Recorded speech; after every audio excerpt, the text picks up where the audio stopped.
Hello, students of class 9th. My name is Vikas and I am here to teach you mathematics. As you know, now in this particular lecture, we'll start our new chapter that is lines and angles. In this chapter, we'll discuss about basic fundamentals of lines and angles. So without wasting some more time, let's start our lecture. So इस lecture के अंदर हम सबसे पहले जिस चीज के बारे में डिस्कस करने वाले हैं वो है लाइंस। तो ज्योमेट्री की सबसे बेसिक जो स्ट्रक्चर होती है वो लाइंस होती है। तो आखिर देखा जाए लाइन होती क्या है, तो लाइन बेसिकली किन्हीं भी दो पॉइंट्स के इन बिटवीन जो पाथ होता है, किन्हीं भी दो पॉइंट्स के इन बिटवीन जो पाथ होता है, यानी दो पॉइंट्स को जो पाथ कनेक्ट करता है उसे हम लाइन कहते हैं। यस या नो? और ये जो दोनों पॉइंट्स होते हैं, ये दोनों पॉइंट्स एक दूसरे से क्या होते हैं, ऑपोजिट डायरेक्शन में क्या होते हैं, एक्सटेंड किए जा सकते हैं, या फिर मैं ये कहूं ये एक्सटेंड होते रहते हैं। तो उसे हम क्या कहते हैं, एक लाइन कहते हैं। यानी कोई भी दो पॉइंट जो आपस में क्या हो, एक्सटेंड होते जा रहे हैं, उन दोनों पॉइंट्स को जो एक पाथ कनेक्ट करता है उसे हम लाइन कहते हैं। यानी देखा जाए लाइन मेरे पास में क्या है, सेट ऑफ पॉइंट्स, यानी दो पॉइंट्स का एक ऐसा मेरे पास में सेट है जो क्या है, एक्सटेंड कर रहे हैं ऑपोजिट डायरेक्शन के अंदर। यस या नो? यानी अगर देखा जाए तो देखो, एक पॉइंट मान लेते हैं ए है, ए मेरे पास में पॉइंट इस डायरेक्शन में क्या हो रहा है, एक्सटेंड हो रहा है। मुझे नहीं पता ये ए पॉइंट कहां जाकर एंड होगा। सिमिलरली एक और पॉइंट है मेरे पास में बी। अब इस बी पॉइंट को भी इस ए के ऑपोजिट डायरेक्शन में एक्सटेंड किया जा सकता है, और मुझे नहीं पता ये बी पॉइंट कहां जाके स्टॉप होगा। यस या नो? यानी देखा जाए मान लेते हैं ए पॉइंट किसी इस डायरेक्शन में किसी पर्टिकुलर पोजीशन पे स्टॉप होगा, सिमिलरली बी पॉइंट किसी पर्टिकुलर पोजीशन में इस डायरेक्शन में जाकर स्टॉप होगा। यस या नो? यानी अगर देखा जाए तो मुझे नहीं पता, अगर मैं यहां से एक पाथ इनके इन बिटवीन ड्रॉ कर देता हूं तो ये कुछ इस तरह से दिखेगा, जहां पे ये एरो बता रहा है कि ए पॉइंट इस पॉइंट पर जाके इस डायरेक्शन में किसी पॉइंट पर स्टॉप होगा या उसका एंड होगा। सिमिलरली ये एरो रिप्रेजेंट कर रहा है कि कोई बी पॉइंट इस डायरेक्शन में जाके स्टॉप होगा।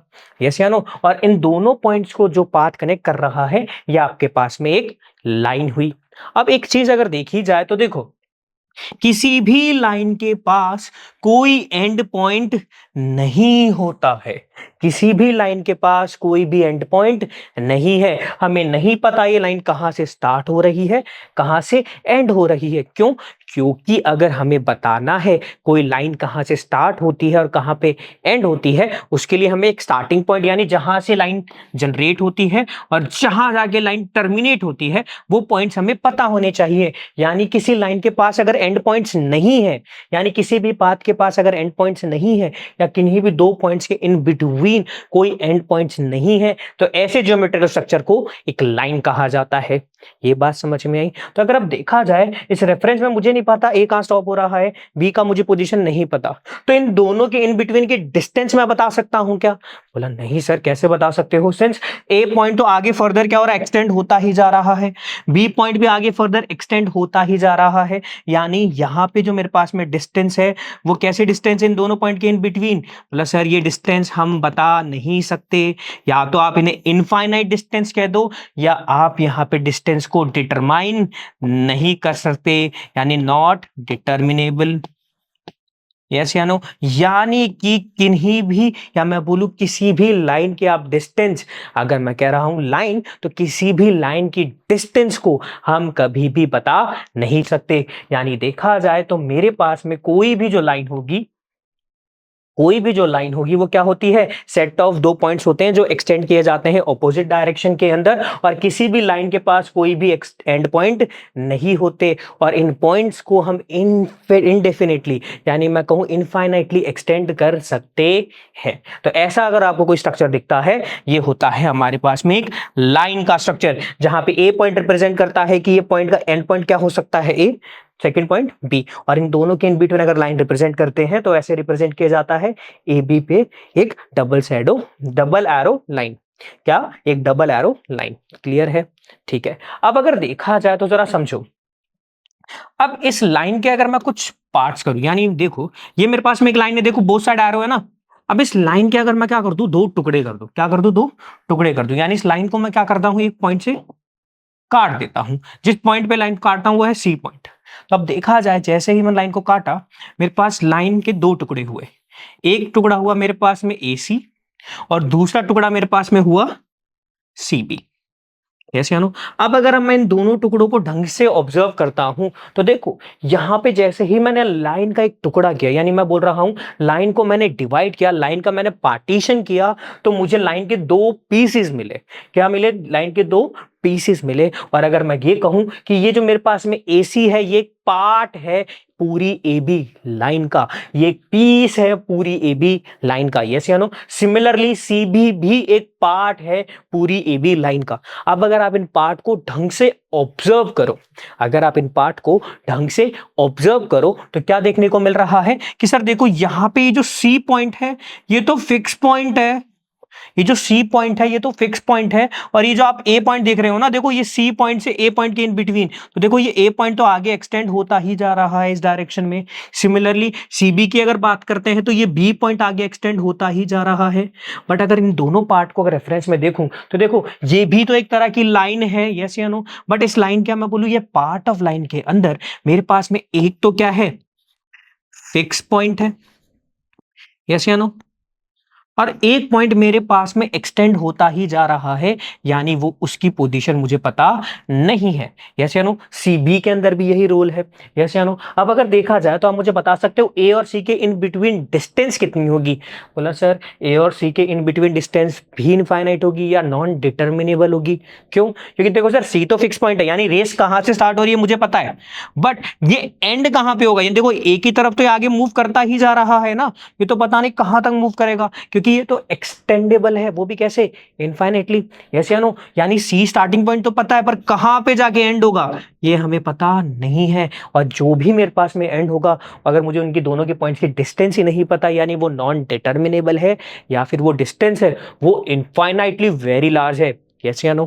क्या ये बात समझ में आई? तो देखा जाए ये जो AC और ये जो CB आपके पास में पार्ट है, ये एक पार्ट ऑफ लाइन है क्या? सिमिलरली एक और चीज देखिएगा, अब जो मेरे पास में लाइन है ना, मान लेते हैं AB एक लाइन है। अब इस लाइन के मैं मानता हूं दो टुकड़े, या मैंने दो बार इसे क्या किया, कट किया। अब जैसे ही मैंने इसे दो बार कट किया, एक मेरे पास में पॉइंट था C, एक पॉइंट था D। अब इसके रेफरेंस में जैसे होगा, इस लाइन के मेरे पास 3 पीसेस होंगे। एक पीस होगा मेरे पास में AC, दूसरा पीस मेरे पास में होगा CD, और जो तीसरा पीस है वो मेरे पास में है DB। अब अगर देखा जाए अभी AC पीस के और मैं बात करूं DB पीस को, तो हमने अभी कंसिडरेबली देखा था कि देखो ये एक लाइन के पार्ट है जहां पे एक पॉइंट फिक्स है और दूसरा पॉइंट इनफाइनेटली एक्सटेंड हो रहा है। बट अब बात करें CD की, तो देखो CD में स्टार्टिंग पॉइंट भी फिक्स है और ये जो सेकंड पॉइंट है ना ये भी फिक्स है, यानी देखा जाए CD लाइन का वो पार्ट है जहां पे दोनों पॉइंट्स हमें पता है कि लाइन का स्टार्टिंग पॉइंट क्या है या एंड पॉइंट क्या है, या मैं कहूं कि मुझे दोनों साइड के एंड पॉइंट्स पता है। यस या नो? हमें दोनों पॉइंट्स की पोजीशन पता है, और अगर हमें दोनों पॉइंट्स की पोजीशन पता है तो मैं इन दोनों पॉइंट्स के इन बिटवीन डिस्टेंस कैलकुलेट या मेजर कर सकता हूं, यानी कि इस पार्ट की जो डिस्टेंस होगी वो कैसी होगी, फाइनाइट होगी। बोला हाँ सर ये बात तो समझ में आई, बट आपने मुझे ये पार्ट ऑफ लाइन क्यों बताया? बेसिकली अब मैंने जो हमने आपको ये दो पार्ट्स बताए ना, एक देखो ACS DB type of part और एक मैंने CD टाइप ऑफ पार्ट, इनके भी पर्टिकुलर क्या है मेरे पास में एक नॉमेनक्लेचर है। क्या? जरा देखो, तो देखो जो मेरे पास में लाइन सेगमेंट है, क्या है? Line segment. तो लाइन सेगमेंट बेसिकली लाइन का वो पार्ट होता है जिसके दो एंड पॉइंट्स होते हैं, यानी कि जहां से लाइन स्टार्ट होती है और जहां पे लाइन एंड होती है। तो ऐसे एक पार्ट ऑफ लाइन को कहा जाता है लाइन सेगमेंट। क्या कहा जाता है? Line segment. और लाइन सेगमेंट में एंड पॉइंट्स फिक्स होते हैं, इसे लिखा जाता है जो भी दो पॉइंट्स हैं उनके ऊपर एक मेरे पास में सिंपल सी लाइन ड्रॉ की जाती है। यस या नो? लाइन सेगमेंट की जो डिस्टेंस होती है वो कैसी होती है? फिक्स होती है, या मैं कह सकता हूं मेरे पास में लेंथ ऑफ लाइन कैसी होती है? फिक्स होती है, या मैं कह सकता हूं फाइनाइट होती है। क्लियर है? यानी लाइन सेगमेंट की जो लेंथ होती है वो फाइनाइट होती है। क्लियर है? आगे बात करते हैं रे की। तो बेसिकली रे लाइन का वो पार्ट है, बेसिकली रे लाइन का वो पार्ट है जिसकी जो डिस्टेंस होती है वो तो इनफाइनाइट है ही, और यहां पे मेरे पास में रे क्या होता है? एक पॉइंट तो फिक्स होता है और दूसरा पॉइंट इनफाइनाइटली एक्सटेंड होता जाता है। यस या नो? यानी और इसे रिप्रेजेंट कैसे करते हैं, एक फिक्स पॉइंट दूसरी साइड एरो। यस या नो? तो ऐसे पार्ट को हम कहते हैं रे। ये बात समझ में आई? ठीक है। तो अगर आप ज्योमेट्रिकली इन तीनों के बीच में डिफरेंस देखो ना, तो देखो जब बोथ साइड एरो होते हैं यानी ये तो मेरे पास में कंप्लीटली एक लाइन ही है, इसे हम लाइन कहते हैं। और इस लाइन का अगर मैं एक छोटा सा पोर्शन या कि नहीं पार्ट लेता हूं, जहां पे एक तो फिक्स पॉइंट है, दूसरी तरफ क्या है मेरे पास में कि इनफाइनेटली एक्सटेंड होता है, तो ऐसे में स्ट्रक्चर को कहा जाता है रे। और जब दोनों साइड एंड पॉइंट हो यानी लाइन कैसी हो, फिक्स हो, ये क्या है, लाइन का एक छोटा सा सेगमेंट ही तो है, तो इसे कहा जाता है लाइन सेगमेंट। तो अगर इन तीनों के बीच में डिफरेंस देखा जाए तो लाइन के पास कोई एंड पॉइंट नहीं है, रे के पास एक एंड पॉइंट होता है और लाइन सेगमेंट के पास दो एंड पॉइंट्स होते हैं। लाइन सेगमेंट की डिस्टेंस या मैं बोलूं लाइन सेगमेंट की जो लेंथ होती है वो फाइनाइट होती है, जबकि रे और लाइन दोनों की जो मेरे पास में लेंथ होती है वो इनफाइनाइट होती है या नॉन डिटर्मिनेबल होती है। क्या ये बात समझ में आई? क्या लाइंस का कंसेप्ट समझ में आया? ठीक है। अब बात करते हैं हम collinear and non collinear points की। तो collinear points and non collinear points क्या होते हैं? तो बेसिकली कोलिनियर पॉइंट्स वो पॉइंट्स होते हैं जो एक ही लाइन में कंसिस्ट होते हैं, यानी जितने भी पॉइंट्स हैं अगर वो एक सिंगल स्ट्रेट लाइन में कंसिस्ट होंगे उन्हें कहा जाता है कोलिनियर पॉइंट्स। और ऐसे पॉइंट जो एक लाइन में कंसिस्ट नहीं होते हैं, ऐसे पॉइंट जो एक लाइन में कंसिस्ट नहीं होते हैं, उन पॉइंट्स को कहा जाता है नॉन कोलिनियर पॉइंट्स। यानी कि अगर कहा जाए इफ 3 और more points lie on a same line, यानी दो पॉइंट से ज्यादा, यानी मैं बोलूं 3 या 3 से ज्यादा जितने भी पॉइंट्स हों अगर वो सेम लाइन में कंसिस्ट करते हैं उन्हें क्या कहा जाता है, कोलिनियर पॉइंट्स। और अगर वो नहीं करते हैं उन्हें क्या कहा जाता है, non collinear points. For an example अगर आप स्ट्रक्चर को ढंग से देखो तो देखो ए बी और सी, क्या आपके पास में 3 पॉइंट्स है ना, और ये तीनों पॉइंट्स एक ही लाइन के अंदर क्या करते हैं, प्रेजेंट है, या मेरे पास एक ही लाइन के अंदर क्या है, अलाइंड है, तो इन्हें क्या कहा जाएगा, कोलिनियर पॉइंट्स कहा जाएगा। वेयरएज अगर आप डी ई एफ पॉइंट्स को देखो, किनको, डी ई और एफ पॉइंट्स को अगर मैं ढंग से ऑब्जर्व करता हूं तो यहाँ पे ये जो तीनों पॉइंट्स है वो एक लाइन के अंदर कंसिस्ट नहीं होते हैं, तो इन्हें क्या कहा जाएगा, नॉन कोलिनियर पॉइंट्स। इन्हें क्या कहा जाएगा, नॉन कोलिनियर पॉइंट्स। क्या ये बात समझ में आई? तो क्या कोलिनियर का कंसेप्ट क्लियर है, नॉन कोलिनियर का कंसेप्ट क्लियर है? ठीक है, आगे चलते हैं। अब बात करते हैं हम एंगल्स की। तो बेसिकली एंगल क्या होता है, तो देखो मेरे पास में कोई भी क्या है, दो लाइंस हैं, क्या मैं बोलूं दो रेज हैं या दो लाइन सेगमेंट हैं, वो एक ही पॉइंट से क्या होती हैं, जनरेट होती है। यानी देखा जाए मेरे पास में कोई दो रे हो जो एक कॉमन पॉइंट से क्या हो, जनरेट हो, या दो लाइन सेगमेंट हो जो एक कॉमन पॉइंट से क्या हो, जनरेट होती हो। तो इस केस में फॉर एन एग्जांपल देखो ए बी ए सी, आप ले लो ए सी एडी। अब देखा जाए इन दोनों स्ट्रक्चर के केस में मेरे पास में एक पॉइंट तो कैसा है, फिक्स है, यस या नो, जहां से मेरे पास में क्या है, ये दोनों मेरे पास में डिफरेंट रेस क्या होती है, जनरेट होती हैं। तो अब इस केस में इन दोनों जो मेरे पास में रेज है जो एक ही पॉइंट से जनरेट होती हैं, इनके इन बिटवीन का जो स्पेशल डिस्टेंस है, इनके इन बिटवीन क्या, स्पेशल डिस्टेंस, बोला सर स्पेशल डिस्टेंस। देखो मैंने कहा स्पेशल, यानी कि स्पेस की बात कर रहा हूं कि इनके इन बिटवीन का जो स्पेस है वो कितना है, यानी इनके इन बिटवीन की जो डिस्टेंस है वो कैसी, लीनियर डिस्टेंस नहीं, एक स्पेशल डिस्टेंस के इनके इन बिटवीन का जो स्पेस है वो कितना है, उसे हम क्या कहते हैं, एंगल कहते हैं। उसे क्या कहते हैं, एंगल कहते हैं। एंगल मेजर होता है मेरे पास में दो यूनिट्स में, एक डिग्री, दूसरा रेडियन।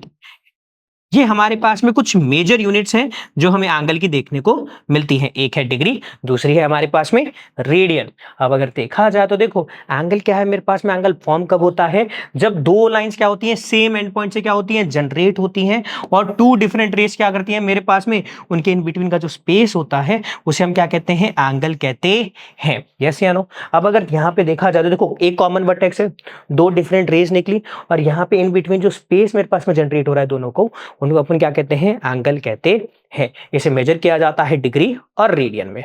क्लियर है? क्या ये बात समझ में आई? ठीक है। अब एक चीज देखी जाएगी, तो जरा समझो, हमने ये बात तो समझ ली सर कि यहाँ पे इनके बिटवीन जो डिस्टेंस होती है वो स्पेशल डिस्टेंस होती है। अब बात करते हैं सर, देखो एंगल के बारे में समझ में आया कि इन दोनों लाइंस के इन बिटवीन जो मेरे पास में स्पेस है वो मेरे पास में एंगल है। तो एंगल से कितने टाइप्स होंगे ये भी तो होगा, क्योंकि एंगल की बात तो हो गई, तो अब बात कर लेते हैं टाइप्स ऑफ एंगल की। तो सबसे पहले हम एंगल्स के जो टाइप्स डिस्कस करने वाले हैं वो एंगल्स की वैल्यू के बेस में है। तो सबसे पहले बात कर लेते हैं एक्यूट एंगल की। किसकी? एक्यूट एंगल की। तो बेसिकली एक्यूट एंगल्स वो एंगल्स होते हैं जिनकी जो वैल्यू होती है, यानी ऐसे एंगल्स अगर उन्हें मेजर किया जाता है तो उनकी जो वैल्यू होगी वो मेरे पास में 0 डिग्री से तो ज्यादा और 90 से लेस होगी। यानी ऐसे एंगल्स जिनकी वैल्यू 0 डिग्री से तो या तो ज्यादा, हम बराबर भी केस के सिनारियो को ले सकते हैं, बट ये तो फिक्स है कि उनकी जो वैल्यू होगी वो 90 से कैसी होनी चाहिए? बोला सर, उनकी जो वैल्यू होगी वो 90 से हमेशा क्या होगी? लेसर होगी। यानी ये वैल्यूज मेरे पास में 90 से कम होती है। क्लियर है क्या? यानी देखा जाए एक्यूट एंगल कौन से एंगल हुए? जिनकी वैल्यू लेसर देन 90 डिग्री है। ये बात क्लियर है? ठीक है। अब बात करते हैं हमारे पास में सेकेंड टाइप की, जो कि है राइट एंगल। तो बेसिकली राइट एंगल वो एंगल होते हैं जिनकी वैल्यू फिक्स होती है। जिनकी वैल्यू क्या होती है? फिक्स होती है। कितनी? बोला सर एग्जैक्टली अगर 90 डिग्री होती है उन्हें कहा जाता है राइट एंगल्स। यानी किसी भी एंगल की वैल्यू एग्जैक्टली 90 डिग्री है, यानी कि ना तो इससे कम होनी चाहिए ना इससे ज्यादा। यानी अगर फॉर एन एग्जांपल मैं बोलूं 90.01 डिग्री एंगल, बताओ राइट एंगल होगा या फिर मेरे पास में एक डिफरेंट कैटेगरी ऑफ एंगल होगा? या मैं बोलूं 89.9 डिग्री, बोला बताओ ये एक राइट एंगल होगा नहीं होगा? बोला सर नहीं, ये दोनों के दोनों राइट एंगल नहीं होंगे। क्यों? क्योंकि ये एग्जैक्टली 90 डिग्री नहीं है। इतना सा ज्यादा या इतना सा कम भी मेरे पास में राइट एंगल की डेफिनेशन को फुलफिल नहीं कर रहा। राइट एंगल का मतलब ही होता है एग्जैक्टली 90 डिग्री। क्लियर है?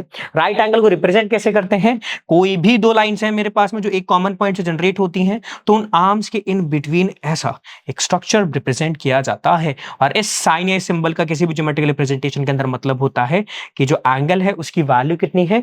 90 डिग्री है। क्लियर है? क्या ये बात समझ में आई? ठीक है, आगे चलते हैं। बात करते हैं हमारे पास में ऑब्ट्यूज एंगल की। किसकी? ऑब्ट्यूज एंगल की। अब ऑब्ट्यूज एंगल क्या होता है? एक ऐसा एंगल, एक ऐसा एंगल जिसकी वैल्यूज 90 डिग्री से तो ज्यादा बट 180 डिग्री से कम। यानी जितने भी एंगल्स 90 डिग्री से क्या होंगे? ज्यादा होंगे, बट 180 डिग्री से कम होंगे, वो सारे के सारे हमारे पास में ऑब्ट्यूज एंगल की कैटेगरी में कंसिस्ट होते हैं। यानी जितने भी एंगल्स 90 डिग्री से ज्यादा 180 डिग्री से कम, उन्हें कंसिस्टेबली क्या कहा जाएगा? कि ये एंगल्स मेरे पास में है ऑब्ट्यूज एंगल्स। क्लियर है? क्या ये बात समझ में आई? ठीक है। अब बात करते हैं चौथे टाइप की, जो कि आता है स्ट्रेट एंगल। अब स्ट्रेट एंगल क्या होता है? तो बेसिकली स्ट्रेट एंगल्स वो एंगल्स होते हैं जिनकी वैल्यू एग्जैक्टली 180 डिग्री होती है। यानी जितने भी एंगल जिनकी वैल्यू एग्जैक्ट 180 डिग्री है, यानी कोई भी एक एंगल जिसकी वैल्यू एग्जैक्ट 180 डिग्री होती है, उन्हें क्या कहा जाता है? उन्हें कहा जाता है स्ट्रेट एंगल्स। क्या कहा जाएगा? Straight angles. अब अगर देखा जाए स्ट्रेट एंगल्स का ज्योमेट्रिकल रिप्रेजेंटेशन देखोगे ना, तो देखो ये एक पॉइंट है, इस पॉइंट से एक लाइन ड्रॉ हुई इस डायरेक्शन में, नाम ले लेते हैं इसे बी। अब इसके जस्ट 180 का मतलब क्या हो गया? कि अगर मैं यहां पे देखूं तो इसका जस्ट ऑपोजिट जो मेरे पास में पाथ होगा उसे क्या कहा जाएगा? तो देखा जाए ए, ये पॉइंट अगर मैं वो कंसीडर करूं तो एंगल ए ओ बी की जो वैल्यू होगी वो 180 डिग्री होगी। और ये क्या कंसिडरेबली बनाएगा? बोला सर एक सर्कल की तरह फॉर्म होगा, वो भी कौन सा? Semi circle. यानी किसी भी ज्योमेट्रिकल रिप्रेजेंटेशन में सेमी सर्कल रिप्रेजेंट करता है 180 डिग्री एंगल, यानी कि एक स्ट्रेट एंगल। क्लियर है? आगे चलते हैं। अब बात करते हैं हमारे पास में रिफ्लेक्स एंगल की। तो बेसिकली रिफ्लेक्स एंगल क्या होंगे? तो अगर अभी तक देखा जाए हमने ऑब्जर्वेशन के बेसिस पे अगर हम ढंग से कंसीडर करें तो हमने एंगल की वैल्यूज के बेसिस पे क्या किया था? उन्हें क्लासिफाई किया था ना। फॉर एन एग्जांपल 90 से कम तो एक्यूट, एग्जैक्ट 90 राइट एंगल, 90 से ज्यादा तो ऑब्ट्यूज, बट 180 पे एग्जैक्ट पहुंचते ही क्या हो जाते हैं? Straight angles. तो अब क्या होंगे? 180 से ज्यादा होते ही बट 360 से कम वाले जितने भी एंगल्स होंगे, यानी ऐसे एंगल जिनकी रेंज क्या होगी? 180 डिग्री से तो ज्यादा बट 360 डिग्री से कम, तो ऐसे कैटेगरीज ऑफ एंगल को हम कंसीडर करते हैं रिफ्लेक्स एंगल्स। क्या कंसीडर किया जाता है? इन्हें रिफ्लेक्स एंगल कंसीडर किया जाता है। क्या ये बात समझ में आई? तो हमने 5 मेजर टाइप्स के बारे में बात की: acute angle, right angle, obtuse angle, straight angle and reflex angle. कैसे अनु? अब एक चीज देखिए, अब अगर मैं आपके पास में कोई भी एक एंगल बनाता हूं ए ओ बी। इस एंगल का आप नाम क्या दोगे? इस एंगल को नॉमेनक्लेचर कैसे करोगे? आप इसे नेमिंग कैसे करोगे? तो आप क्या कहोगे? देखो, जिस वर्टेक्स पे एंगल फॉर्म होता है आप उसका इंडिविजुअल नेम भी कह सकते हो, for an example angle O. या आप इसको एक और तरह से नेम कर सकते हो, देखो, जिस भी वर्टेक्स पे एंगल ओ, यानी जिस वर्टेक्स पे मेरे पास में एंगल फॉर्म होता है, इसको देखो, ये तो मेरे पास में एक स्मॉल, मतलब मैंने क्या करा, शॉर्ट फॉर्म में लिखा। इसे अगर मैं लॉन्गर फॉर्म में दूं तो, एग्जाम्पल के तौर पे हम किसी को भी नाम बताते हैं ना, तो हमारा नाम हम बोलते हैं ना, कि जैसे फॉर एन एग्जाम्पल मैं मेरा नाम बोलूंगा तो मैं क्या बोलूंगा? मैं हूं विकास, फिर मैं मेरा सरनेम कहूंगा, यस या नो? तो ये मेरा पूरा नाम है। और अगर मैं शॉर्ट में बोलूंगा तो मैं क्या कहूंगा? मेरा नाम विकास है, यस या नो? तो सेम लॉजिक से एंगल हो तो क्या है, शॉर्ट में हुआ। अगर इसे लॉन्गर फॉर्मेट में प्रॉपरली कहा जाए तो इसका नाम क्या होगा? बोला सर देखो, ये आपके पास में जिस वर्टेक्स पे फॉर्म होता है उसे बीच में लिखो, और जिन वर्टेक्स के इन बिटवीन फॉर्म होता है उसे साइड में लिख दो। देखो, ए और बी वर्टेक्स के बिटवीन बनने वाला एंगल जो ओ पे बनता है उसका नाम क्या होगा? बोला सर ए ओ बी। सिमिलरली इसका नाम आप क्या कह सकते हो? बोला सर इसका नाम आप बी ओ ए भी कह सकते हो। तीनों नाम के अंदर मतलब तो इसी एंगल का होता है, चाहे आप इसे एंगल ओ बोलो, चाहे आप इसे एंगल ए ओ बी बोलो, चाहे आप इसे एंगल बी ओ ए बोलो, ये तीनों रेफरेंस के अंदर मेरे पास में एक ही एंगल को रिप्रेजेंट करते हैं। क्लियर है? अब एक चीज देखो, ज्योमेट्रिकल रिप्रेजेंटेशन ऑफ एंगल क्या होती है? तो देखो, ज्योमेट्रिकल रिप्रेजेंटेशन ऑफ एंगल्स क्या होती है? एक सर्कुलर बेसिस पे की जाती है। क्यों? क्योंकि हम जो स्पेस की बात करते हैं वो स्पेशल डिस्टेंस होती है ना, यानी स्पेस के इन बिटवीन बात करते हैं, किन्हीं भी दो लाइंस के इन बिटवीन ये कितना स्पेस कंसिस्ट करते हैं, वो मेरे पास में क्या होता है? मतलब किन्हीं भी दो लाइंस के इन बिटवीन कितना स्पेस कंसिस्ट होता है, वो एंगल होता है, यस या नो? अब अगर देखा जाए यहाँ पे मैं एक सर्कल फॉर्म कर दूं तो ये सर्कल का कितना पोर्शन रखते हैं, उसको अगर एंगुलर फॉर्म में हम कंपेयर करते हैं, उसको भी हम एंगल कंसीडर करते हैं। तो यानी ज्योमेट्रिकल रिप्रेजेंटेशन में हम देखते हैं कि ये सर्कल का कितना पोर्शन है, यस या नो? अब अगर देखा जाए, मैं कह रहा हूं एक सर्कल मेरे पास में पूरा 360 डिग्री एंगल कंसिस्ट करता है, क्योंकि ये जहां से स्टार्ट होता है ये वहीं पे जाकर रोटेशन के बाद एंड हो जाता है, यस या नो? तो अब देखा जाए,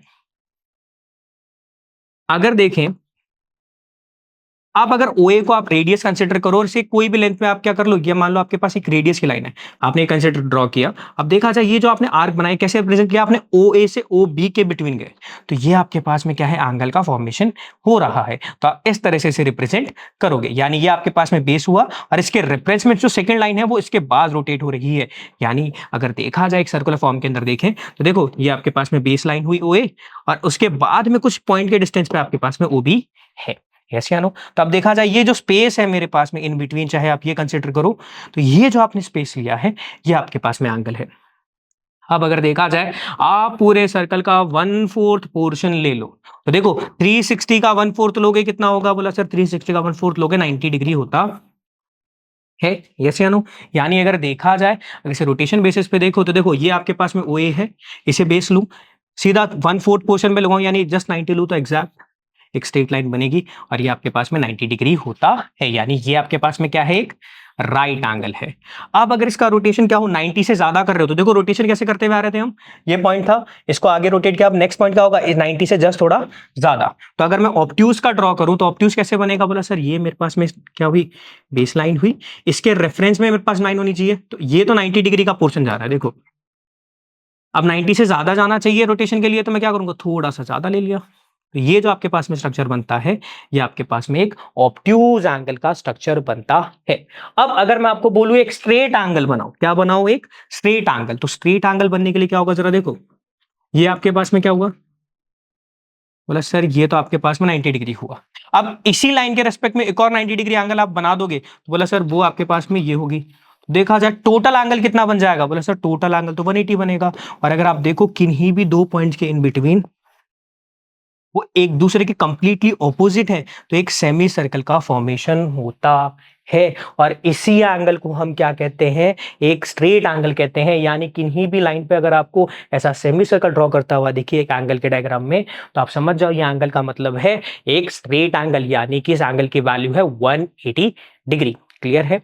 अब अगर बात की जाए, जरा देखो, फिर अगर मान लो ज्योमेट्रिकल रिप्रेजेंटेशन के अंदर कोई लाइन है, यहां से स्टार्ट हुई 90, 180, अब ये 180 से भी ज्यादा आ जाए, देखो ये जो आपके पास में वैल्यू हो गई, ये 180 से ज्यादा क्रॉस हो गई, तो ये जो आपके पास में एंगल हुआ, ये एंगल को आप कैसे कंसिडरेबली कहोगे? बोला सर ये मेरे पास में जो पूरा का पूरा एंगल है, ये मेरे पास में एंगल हुआ रिफ्लेक्स एंगल। कौन सा एंगल हुआ?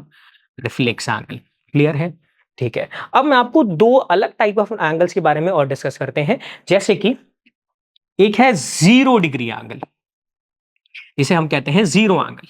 अब जीरो एंगल क्या होता है जरा समझो। मान लो ये मेरे पास में एक लाइन है OA, मैं इसके ऊपर एक और लाइन बनाना चाहता हूं और उनके बिटवीन जो एंगल होना चाहिए वो मेरे पास में 0 डिग्री होना चाहिए। एग्जैक्टली कितना होना चाहिए? 0 डिग्री। तो अब 0 डिग्री का मतलब क्या हुआ कि आपके पास में जो दूसरी लाइन आप इस पे या इसके रेफरेंस में ड्रॉ करोगे, उनके इन बिटवीन जो स्पेशल डिस्टेंस है वो 0 डिग्री होना चाहिए। अब ये 0 डिग्री कब होगा? तो जरा समझो कि देखो 0 डिग्री का मतलब पता क्या होगा कि इसके रेफरेंस में एक और लाइन जो ड्रॉ होगी ना, वो क्या होनी चाहिए? इसके साथ में एकदम इसकी कैसे होना चाहिए? इनके बिटवीन जो स्पेस है वो कैसे होना चाहिए? 0 डिग्री होना चाहिए, यानी उनके बिटवीन की जो डिस्टेंस है वो 0 डिग्री होनी चाहिए। और वो तभी होगी जब उस लाइन के ऊपर वो दूसरी लाइन क्या हो जाए? ओवरलैप कर जाए। यानी कि एक लाइन दूसरे पे अगर ओवरलैप कर जाती है तो उनके इन बिटवीन जो स्पेस होगा वो कैसा होगा? बोले सर उनके इन बिटवीन तो स्पेस ही नहीं है, उस लाइन के ऊपर दूसरी लाइन ओवरलैप कर रही है। तो ऐसे केस में जो एंगल बनता है दो लाइंस के इन बिटवीन वो कितना होगा? बोला सर इस पे इसमें देखो OA और OB एक के ऊपर एक है, तो इस केस में मैं कह सकता हूं कि ये ओवरलैपिंग है, यानी इनके इन बिटवीन जो एंगल बन रहा है वो 0 डिग्री का है। क्लियर है? अब एक चीज समझिए, एक और कैटेगरी की बात कर लेते हैं। अब है हमारे पास में कंप्लीट एंगल। अब कंप्लीट एंगल क्या होता है जरा देखो, कोई लाइन है, ठीक है, OA लाइन है। अब OA लाइन से रोटेशन स्टार्ट होता है, तो जरा देखो ये मेरे पास में 90 डिग्री का रोटेशन हो जाएगा, यहां तक जाएंगे तो मेरे पास में दूसरी लाइन 180 डिग्री। फिर अगर देखा जाए ये इसके रेफरेंस में 90 और बन जाएगा तो 270। अब एक और ये वाला लाइन यहां से स्टार्ट होती है, घूमकर वापस वहीं पे आ जाती है जहां पर वो स्टार्ट हुई थी।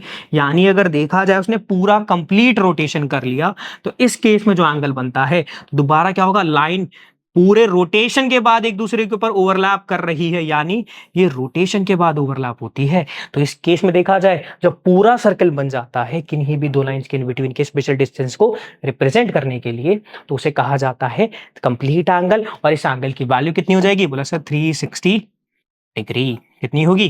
360 डिग्री।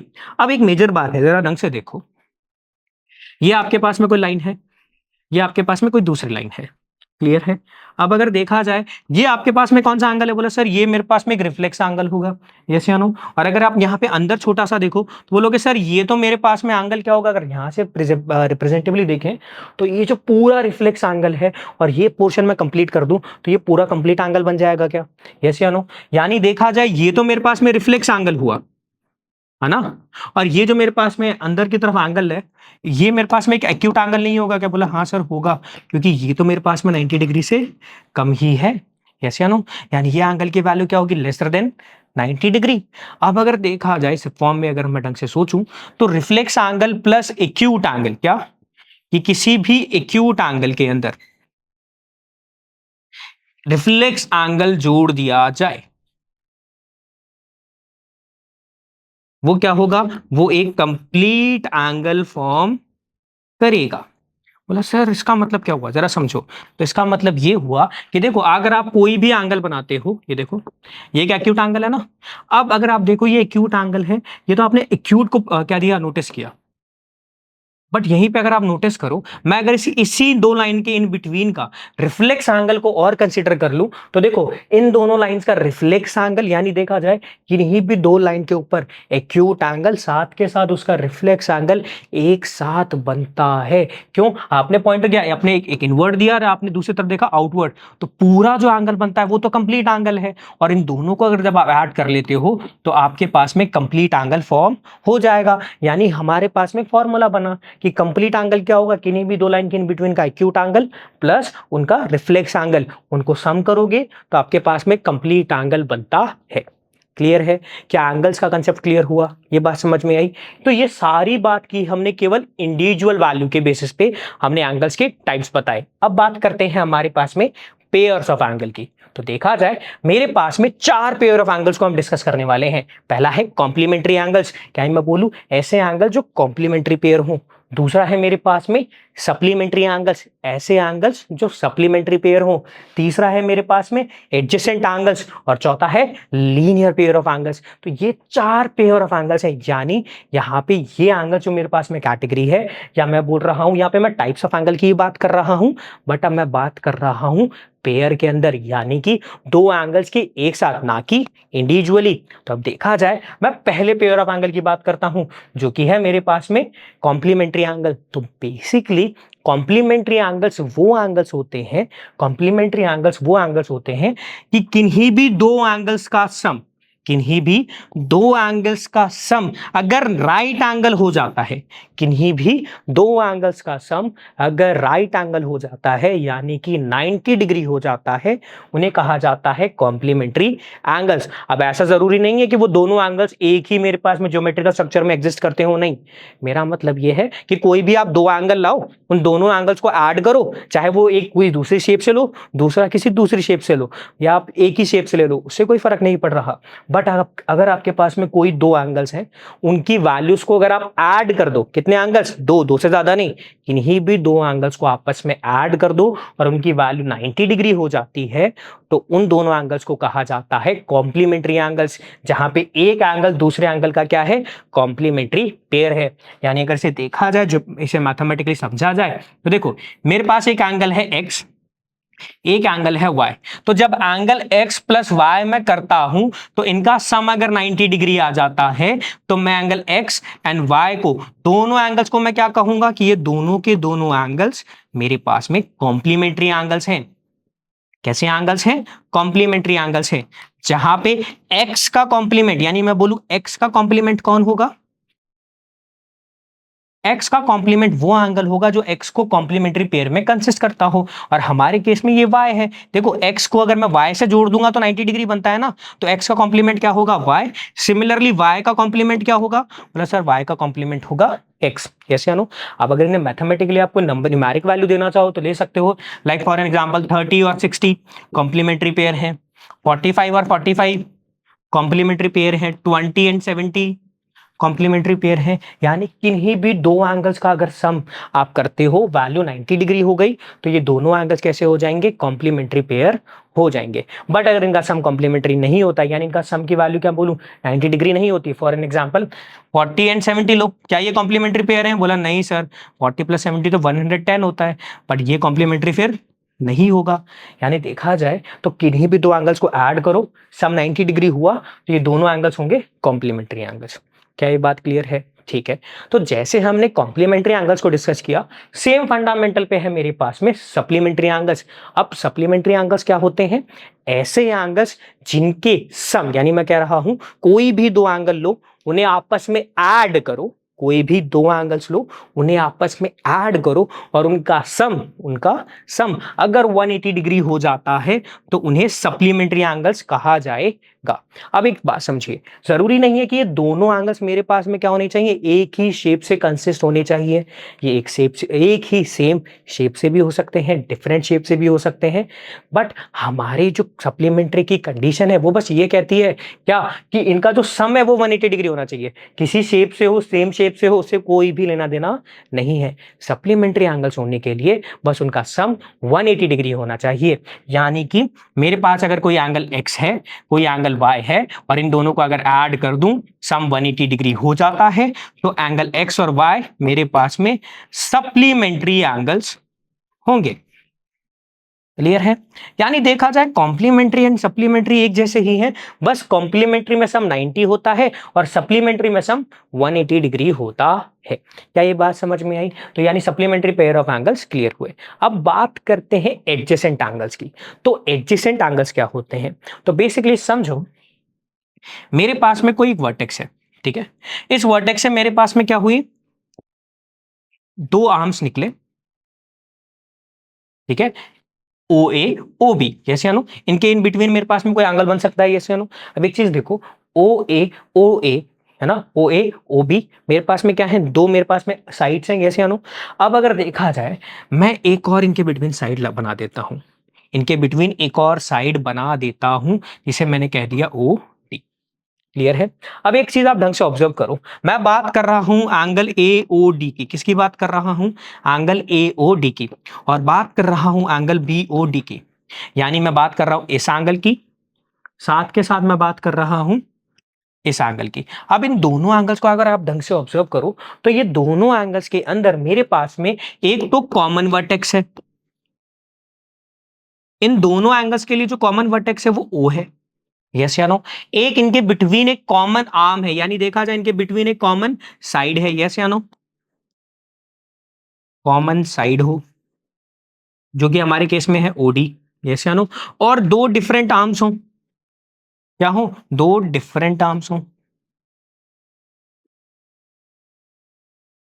कौन सी हैं, एक है OA, एक है OB।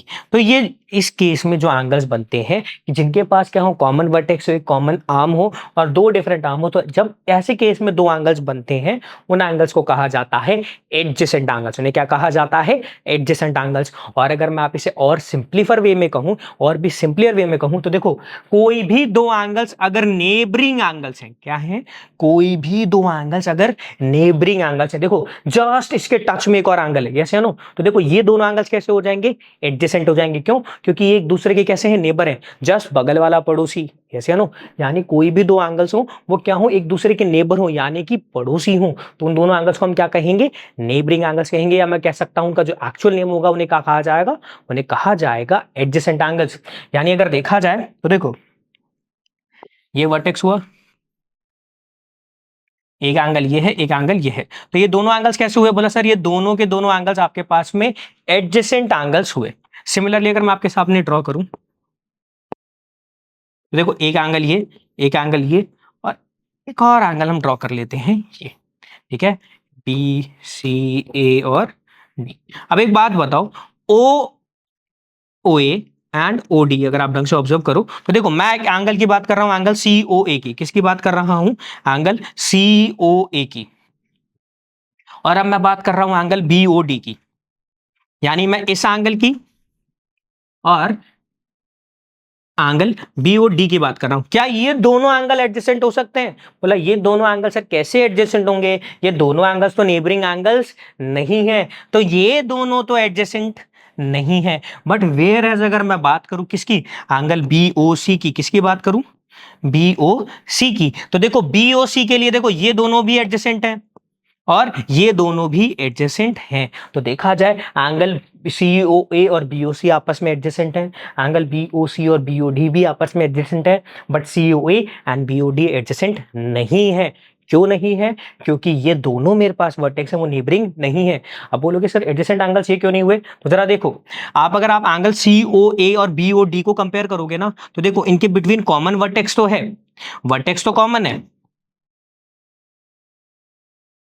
बट क्या कोई कॉमन आर्म है या कोई कॉमन साइड है क्या, बोला नहीं सर OA और OC है यहाँ पे, और यहाँ पे OB और OD है, कोई भी कॉमन साइड नहीं है। तो अगर कॉमन साइड ही नहीं है तो देखो एडजेसेंट एंगल्स होने के लिए क्या होना चाहिए, कॉमन साइड, कॉमन वर्टेक्स और दो डिफरेंट आर्म्स होनी चाहिए। हमारे पास में कॉमन वर्टेक्स तो मिल रहा था इन एंगल्स के केस में, बट कॉमन साइड नहीं मिल रही थी, ये यानी इसलिए ये दोनों एंगल्स कैसे नहीं हुए, ये दोनों एंगल्स मेरे पास में एडजेसेंट एंगल्स नहीं हुए। और अगर आपसे बेसिक एक स्ट्रक्चर या मैं बोलूँ एक सिंपलर वे में समझना चाहूँ तो कोई भी दो एंगल जो क्या हो एक दूसरे के नेबर्स हो उन्हें कहा जाएगा एडजेसेंट एंगल्स। क्लियर है, आगे चलते हैं।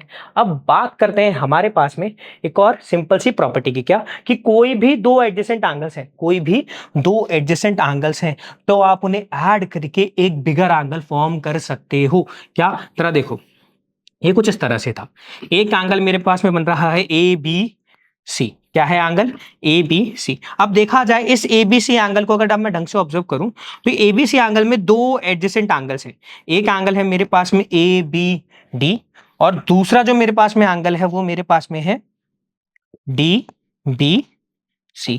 अब अगर देखा जाए ये दोनों के दोनों जो एंगल्स हैं मेरे पास में, ये दोनों के दोनों एंगल्स हैं, ये दोनों मेरे पास में एडजेसेंट एंगल्स ही तो हैं। देखो क्या ये दोनों एंगल एडजेसेंट है या नहीं है, तो अगर मैं इन दोनों को कंबाइन कर दूं तो मेरे पास में पूरा ABC नहीं बन जाएगा क्या, तो यही हम कह रहे हैं कि आप एडजेसेंट एंगल्स को ऐड करके एक बिगर एंगल फॉर्म कर सकते हो। क्लियर है? यानी देखा जाए एक बिगर एंगल को आप दो या दो से ज्यादा एडजेसेंट एंगल्स में ब्रेक थ्रू कर सकते हो। क्या ये बात समझ में आई? क्या एडजेसेंट एंगल्स का कंसेप्ट क्लियर हुआ? ठीक है, अब बात करते हैं हम लीनियर पेयर की। तो बेसिकली लीनियर पेयर वो एंगल्स होते हैं, मैं ये कहूं कि ऐसे एडजेसेंट एंगल्स, ऐसे दो एडजेसेंट एंगल्स जिनका सम 180 डिग्री हो जाए। यानी देखो ये एडजेसेंट तो होने ही चाहिए, यानी नेबरिंग एंगल्स तो होने ही चाहिए, साथ के साथ इनका सम कितना हो जाए, 180 डिग्री हो जाए। यानी इनका सम कितना हो जाए, 180 डिग्री हो जाए। तो इस केस में इन एंगल्स को कहा जाएगा लीनियर पेयर। क्या कहा जाएगा? Linear pair. यानी देखा जाए तो देखो आपके पास में एक एंगल है ए बी डी, एक एंगल है आपके पास में डी बी सी। अब अगर आप इन दोनों एंगल्स को ढंग से देखो तो ये दोनों के दोनों एंगल्स नेबरिंग एंगल्स हैं, यस या नो? और अगर आप इसे ढंग से ऑब्जर्व करो, देखो जब आप इन दोनों एंगल्स को कंबाइन कर दो, ए बी डी को कंबाइन कर दिया जाएगा डी बी सी के साथ, तो देखो जैसे ही ए बी सी और डी बी सी कंबाइन हो जाएंगे, ये मेरे पास में देखो, ये मेरे पास में यहाँ तक का स्ट्रक्चर क्या था, बोला सर ए बी डी, और डीबीसी को ऐड करते ये सेमी सर्कल कंप्लीट नहीं हो जाएगा क्या? बोला हाँ सर हो जाएगा। तो देखा जाए मेरे पास में एंगल ए बी जो सी बनेगा वो मेरे पास में एक सेमी सर्कल की तरह स्ट्रक्चर दे रहा है, यानी ये कितने डिग्री का होगा? बोला सर ये 180 डिग्री का होगा। यानी A B D plus DBC तो मेरे पास में एबीसी एंगल ही है जो कि है 180 डिग्री। यानी ये दोनों के दोनों एडजेसेंट एंगल्स का सम 180 डिग्री आ गया। तो मैं इन दोनों एंगल्स को कहूंगा लीनियर पेयर। यानी कि कोई भी दो एडजेसेंट एंगल्स का सम 180 डिग्री आ जाता है तो उन्हें लीनियर पेयर कहते हैं। क्या ये बात समझ में आई? ठीक है। बोला सर अब एक छोटी सी कंफ्यूजन है, तो देखो सप्लीमेंट्री एंगल्स के अंदर भी सम 180 डिग्री आना चाहिए और लीनियर पेयर में भी सम 180 डिग्री आना चाहिए, तो दोनों में डिफरेंस क्या है? तो जरा देखो, सप्लीमेंट्री एंगल्स की अगर बात की जाए तो सप्लीमेंट्री एंगल्स क्या कह रहा है मुझे कि कोई भी दो एंगल्स लाओ, उन्हें आपस में ऐड करो, सम 180 डिग्री है। क्या है? कोई भी दो एंगल्स लाओ, सम 180 डिग्री है तो उन्हें सप्लीमेंट्री कहेंगे। बट लीनियर पेयर में थोड़ा अलग है। अब लीनियर पेयर में क्या कंसेप्ट है कि कोई भी दो एडजेसेंट एंगल्स होने चाहिए। क्या? कि दो एडजेसेंट एंगल्स का sum of two adjacent angles is 180 degree. यानी कि आप जो सम करते हो ना, या आप क्या कर रहे हो, दो एंगल्स को ऐड करके सम 180 डिग्री तो ला रहे हो, बट ये जो दोनों एंगल्स हैं ये दोनों के दोनों एडजेसेंट भी होने चाहिए। अगर ये एडजेसेंट होते हैं यानी ये एक सेम स्ट्रक्चर में होते हैं तो इन्हें क्या कहा जाएगा? लीनियर पेयर कहा जाएगा। यानी मैं ये कह सकता हूं कि जो लीनियर पेयर होंगे वो तो सप्लीमेंट्री एंगल्स होंगे ही होंगे, बट सप्लीमेंट्री एंगल्स जरूरी नहीं है कि वो लीनियर पेयर हो। क्लियर है? ये बात समझ में आई? ठीक है, ठीक है, आगे चलते हैं। अब बात करते हैं हम वर्टिकली अपोजिट एंगल्स के बारे में। बोला सर अब वर्टिकली अपोजिट एंगल्स क्या होते हैं, तो जरा समझो।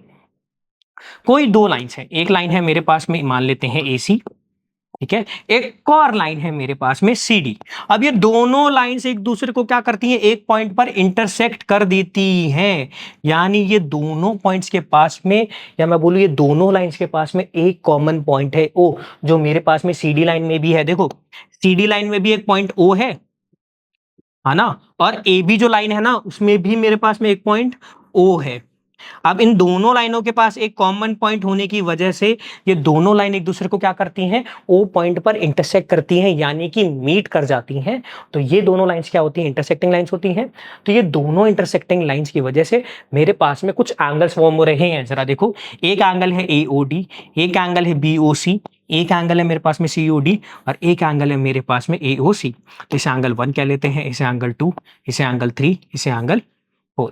तो ये जो चार एंगल्स मेरे पास में फॉर्म हुए, एंगल 1, एंगल 2, एंगल 3 और एंगल 4, ये चारों एंगल्स के अंदर वर्टिकली अपोजिट, यानी एक दूसरे के अपोजिट, बट कैसे? वर्टिकली। तो उन एंगल्स को हम क्या कहेंगे? Vertically opposite angles. अब देखा जाए यहाँ पे वर्टिकली का मतलब क्या होगा? बोला सर वर्टिकल का मतलब जो एक दूसरे के ऊपर नीचे हो, यानी वो क्या हो? वर्टिकल एक्सिस पे हो। तो अगर देखा जाए तो सर देखो, अगर मैं एक स्ट्रेट लाइन के रेफरेंस में देखूं, यानी एक ही लाइन के अंदर एक स्ट्रेट लाइन में आने वाले दो एंगल्स के रेफरेंस में देखा जाए, तो एंगल 1 और एंगल 3 क्या है? बोला सर एंगल 1 और एंगल 3 एक दूसरे के वर्टिकली अपोजिट एंगल्स हैं। यस या नो। सिमिलरली एंगल 2 और एंगल 4 क्या है? बोला सर देखा जाए सर 2 और 4 तो वर्टिकली कैसे, ये तो हॉरिजॉन्टल है।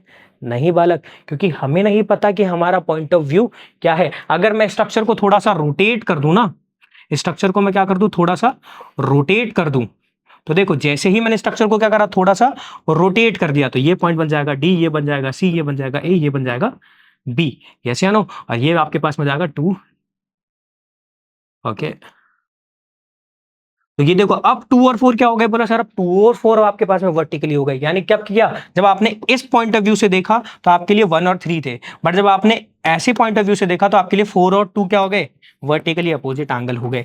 यानी कि एंगल 1 और एंगल 3 एक दूसरे के क्या है, जब भी दो लाइंस आपस में इंटरसेक्ट करती हैं तो एक दूसरे के वर्टिकली अपोजिट एंगल है। सिमिलरली एंगल 2 और एंगल 4 भी एक दूसरे के क्या है, वर्टिकली अपोजिट एंगल्स है।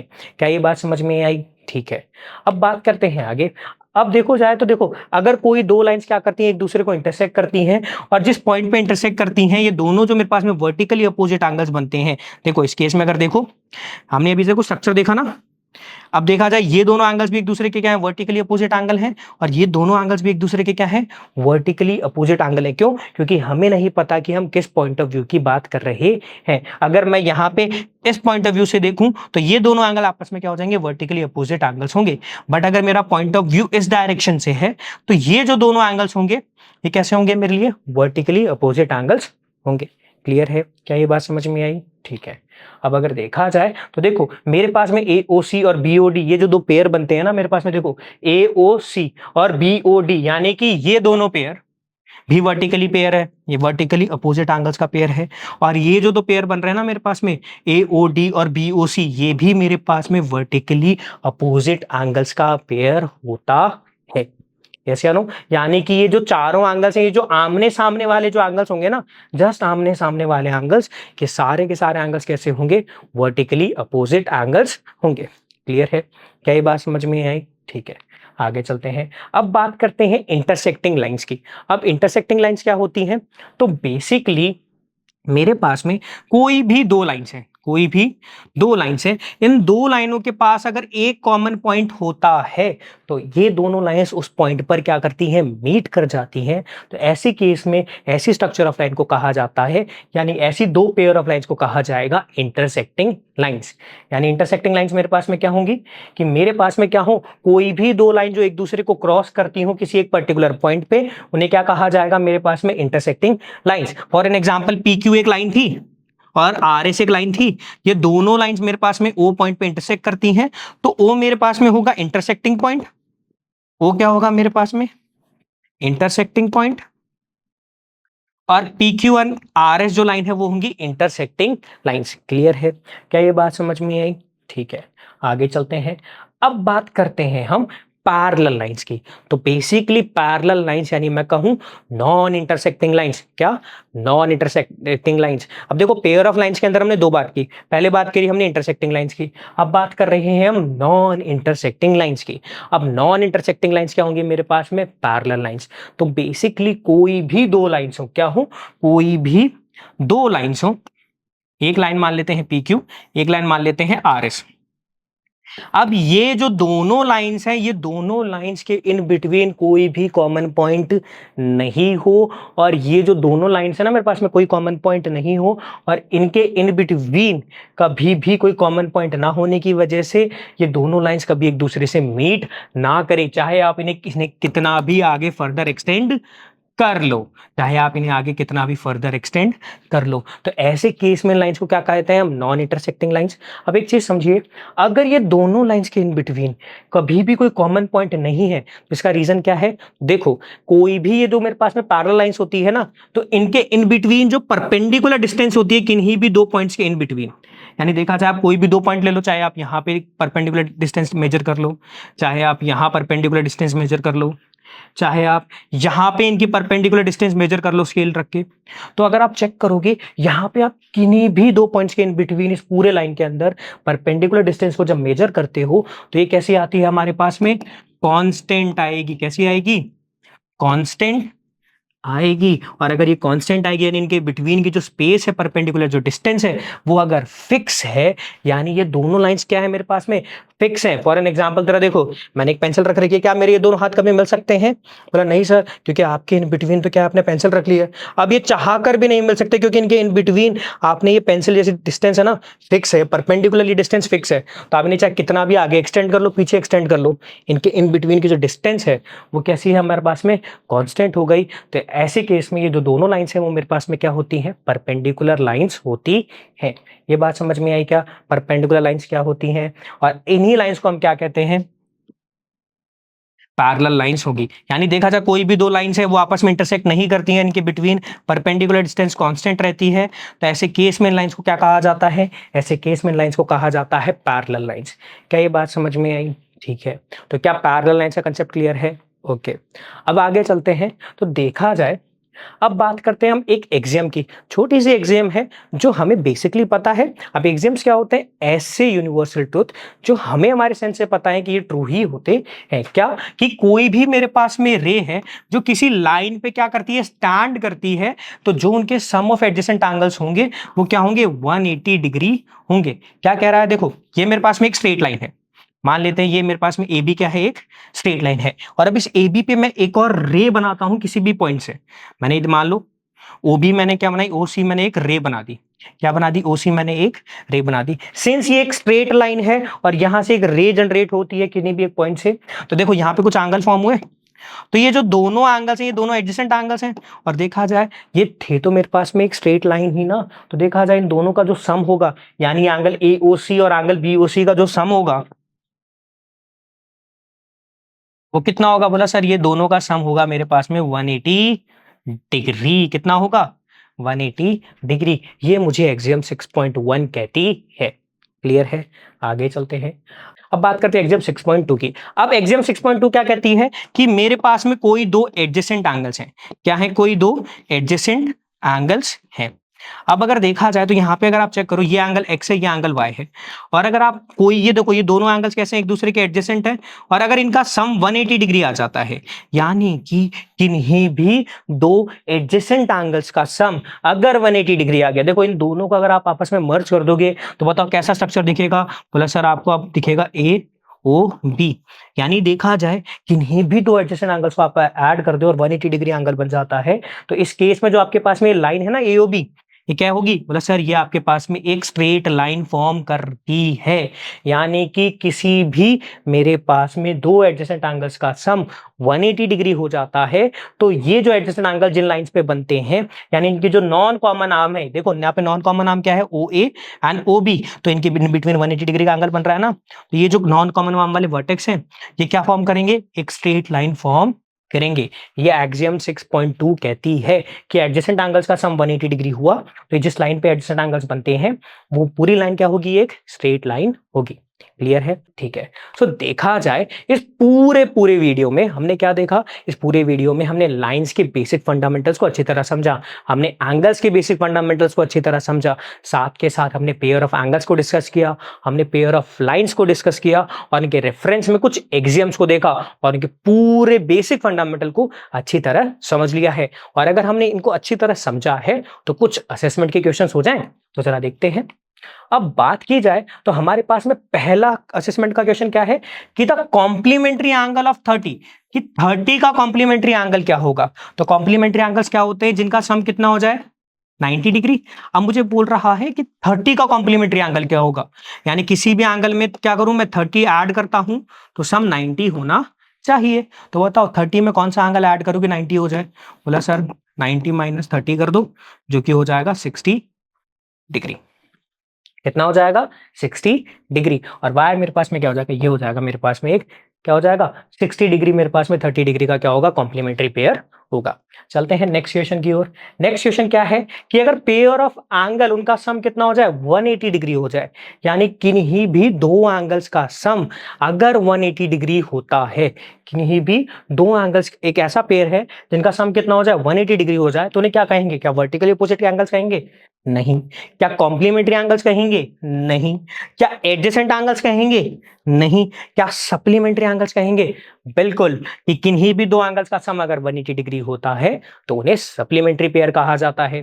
तो क्या ये बात समझ में आई? So that's it for this particular part. और अब नेक्स्ट पार्ट में हम इस चैप्टर के और फंडामेंटल्स और कुछ क्वेश्चंस को करेंगे। तो थैंक यू एंड जय हिंद।